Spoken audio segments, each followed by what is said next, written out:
How to create account in Edits. In this video, I'm going to show you how you can create a new account. First of all, open the application. So this interface will pop up.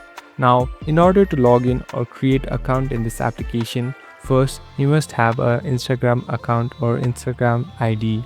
So first, try opening or creating an Instagram ID, and here you'll be able to directly log in with it.